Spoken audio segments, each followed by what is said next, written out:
The tall, gangly thing? Hello and welcome. Today I am joined by one of the biggest brains in teamfight tactics and one of the 4 North American qualifiers going into TFT World. It is Beast Coast's very own Mismatched Socks. Socks, thank you so much for being here with me today. Yeah, my pleasure of being here. Thanks for interviewing me. Yeah, no problem, no problem. So for those who are less familiar with who you are, why don't you just go ahead and tell us a little bit about yourself? Yeah, I started playing TFT since set one, and during set one I actually hit rank one, but at the time I wasn't very dominant at TFT. I wasn't like, oh, he's so far high up on rank one that like no one can catch him. And then in set two, I kind of like it really clicked. Everything really clicked. I was able to hold rank one and rank two for over 1.5 months, and I was able to end rank one and rank two in set two, and that's when that's when I knew that yeah, I have a real future with TFT. I remember set 2 was kind of when I got my start in TFT, and at the time I remember closing in on Masters for the first time, and I looked at rank 1 on the ladder and thought to myself, it was you. I thought, I'm actually closer to bronze than I am to this player who is rank 1. And that was such a horrifying realization for me when you kind of see how dominant players like you or these people who are able to hit 1 consistently really are. And so that kind of leads me into this first question. So going into regional finals, you were one of those players that basically every top player, every caster in the tournament had pegged as one of the favorites going to Worlds. But at the time, going into regional finals, it's not like you were dominating ladder. You weren't rank 1, hundreds of LP above everybody. And despite that, people still had you as a favorite. What do you think it is just about you or about your playstyle that made people really believe that you were going to be one of the people qualifying for Worlds? It's hard to say what casters and other people what their opinion was, so I can only guesstimate exactly why they have me at such a dominant position. But I myself, I think I was pretty much guaranteed to make it to Worlds as well. And part of me is, first off, your rank on the ladder really doesn't matter when it comes to tournament preparation. After maybe like 1000 LP, the people that you play, it's the same between 1000 LP and 2000 LP. Just because you're 2000 LP doesn't mean you're playing better opponents than if you're 1000 LP. So right off the bat, that doesn't matter. And second off, when you're actually like maybe a lower elo, you're more willing to actually test new things and try out new strategies, as opposed to if you were pushing 2K LP, you'll actually be very scared to try something that's new. So your rank on the ladder really doesn't matter to your tournament success. Yeah, that's really interesting insight. And let's talk about the tournament itself and specifically the final lobby. I remember that you did a video with Doa recently where you made a comment about a lot of the strongest players being eliminated much earlier in the tournament than you expected. How did you actually feel about the strength of the final lobby, and did anything surprise you in regards to how it played out? Yeah, I mean, I thought the final lobby wasn't that much stronger than the day one lobby. To be honest, uh, it didn't feel like the lobby strength actually changed at all throughout the tournament. I think partially it's because the first week was on a new patch, and then during a new patch, a lot of like, um, not bad luck or bad RNG, but like, surprising things can happen because, say like on a new patch, something is slightly weaker than before, and a lot of top pros might not know it at the time. So I feel like that was a little bit unlucky. And yeah, I think the overall strength was pretty much the same through all 4 days. You know, a lot of people have criticized set 4 and 4.5 for having more RNG than other sets, specifically in regards to the chosen mechanic. Do you agree with this sentiment, and do you think it affects the integrity of competitive play? Yeah, that's one of the points I wanted to touch on during this show was the chosen mechanic in set 4.5 and whether it's more RNG or less RNG. In my opinion, set 4.5 has a lot less RNG than something like set 3.5. As someone who has been studying a lot of VODs and like watching a lot of pro players, I remember in set 3.5 watching the players and realizing, hey, I would play cybernetics the identical way that this person is playing it. But in set 4.5, when I'm watching these players, because of the chosen mechanic, a lot of the times I'll see someone not take a chosen, and I'll be like, okay, that's a wrong play. The chosen actually adds so much strategic nuance in the game that it's hard to put into words. And a lot of times, I would say, like, even when I was watching the NA finalist Kurum's Access games, there was almost 10 to 15 times in a single game that I would have done something different, whether it be taking a chosen or playing around a chosen, or like because of the chosen, I would try to pivot my strategy.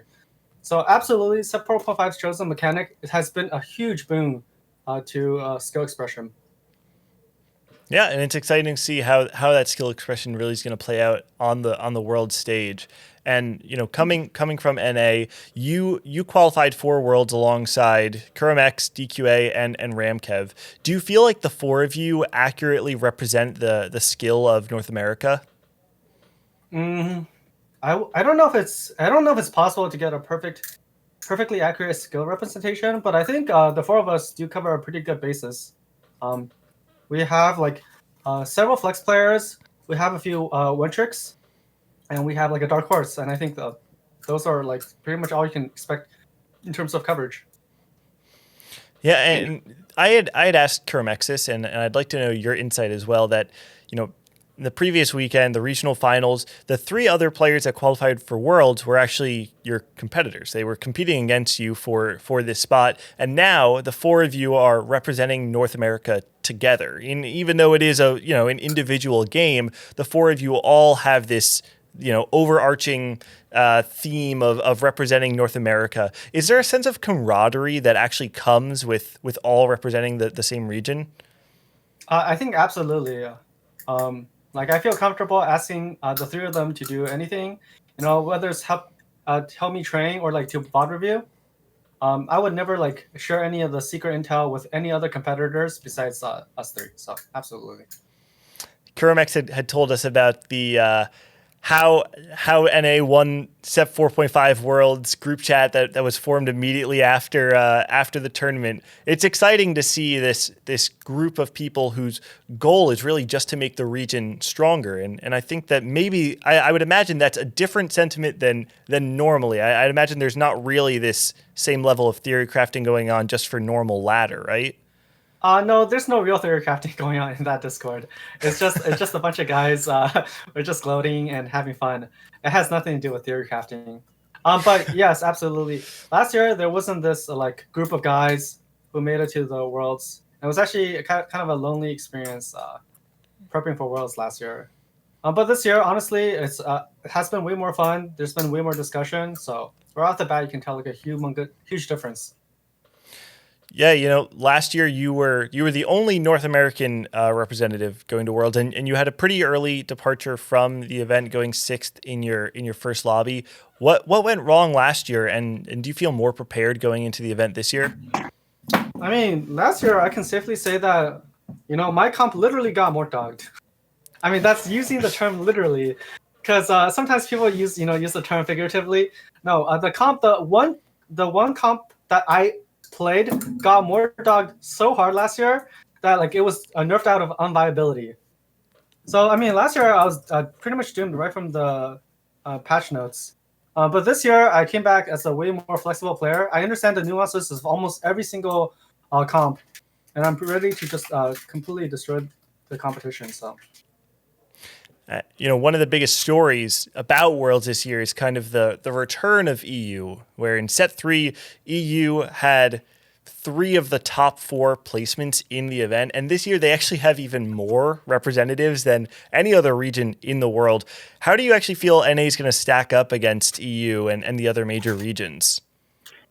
Yeah, I watch a lot of EU during my tournament prep, and I mean, based on my experience, they definitely deserve the 6 slots. They're like the strongest region, probably. Um, I mean, their solo queue strength doesn't feel super strong. When I watch their solo queue, it's not like it's head and shoulders above NA. But like if you watch the top performers of the EU players, they're actually insanely good. And I think EU is definitely stronger than NA. So I mean, it's hard to say that. I don't know. Hopefully, we can do as best as we can. What's your expectation for the NA players? If you had to put a number on how many players you think realistically could actually make the final lobby or top four? I'm not sure. I mean, I would say maybe two. Two out of four of us can probably make it to the final lobby. Who knows? But I'm expecting myself to be one of them because I'm prepping really really hard and I'm doing like special training for this year. So. So one thing I want to ask you is to kind of gauge what you would call a success, one for yourself, and then two for NA as a region coming out of this Worlds event. I think the minimum expectation for myself this year is to at least make it to the final lobby. I don't think this is too much to ask, but who knows? And then for like maybe like a success, I'll probably just walk away with maybe a top 3 or top 2. Yep, I think it's definitely doable. I think we've got a lot of really good talent going this year, and I loved how you put it before, where we've got some flex players, some one tricks, and a dark horse. I think it's cool that we're sending a lot of different types of talent to the world stage this year. Do you feel like TFT as a competitive esport does have potential for longevity? That's a hard question to answer. I guess it really depends on. It depends on a lot of things. I think the most thing it depends on is whether we can actually make viewing TFT a lot more fun. At the moment, I actually think watching TFT is a little bit boring right now. Like as someone who plays a lot of TFT, I don't think it's very fun to watch. So maybe I don't know what will actually make it more fun to watch. So probably all hinges on that.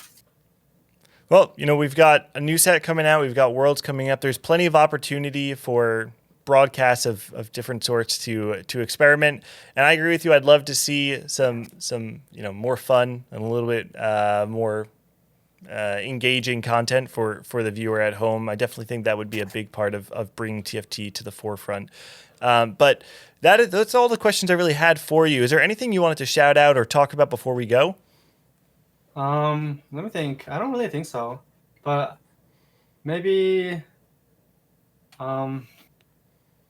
yeah, I don't really have any. I was not prepared for this, so maybe just check out my stream as I prepare for Worlds in the upcoming weeks. I'm hoping to actually boot camp in China, so that's something that maybe I can do a few streams of. So we'll see. Interesting. Actually, if you don't mind me kind of bouncing off of that, there's one thing I've been talking to a couple people about is that, not everybody is super familiar with the strength of other regions, China, Korea, and, the other major regions in TFT. How do you actually feel about those regions like China and Korea? I think it's sometimes hard to gauge because, like, for example, when you watch Korea, you're watching a lot of solo queue playing, and it's just very hard to say whether one region's solo queue is stronger than another region's solo queue. Maybe it is, who knows? But one thing for sure is that, like, for the top players, I actually think all the region's top players are incredibly strong. So it's hard to say about region strength because almost always we're talking about solo queue region strength, which is absurd to even compare because, I mean, NA's solo queue strength is so low. So like, why would the other region solo queue strength be stronger? Doesn't make any sense to me. Yeah, definitely. And you know what? Like you were saying, like there are going to be no weak links at this tournament. It's exciting to see 24 of some of the world's best players all coming together in one event. And Socks, you're representing North America as a North American resident. I can tell you that I'm rooting for you. There are millions of people that are rooting for you, if not hundreds of thousands, whatever the actual viewership is. There's a lot of people backing you up, and we are very, very excited to see what you and the boys can do to bring North America home the gold. But thank you again for doing this interview, and for all of you guys watching, thank you for checking this out. For more TFT coverage, guys, and other types of content, make sure you guys like and subscribe, and I'll see you later.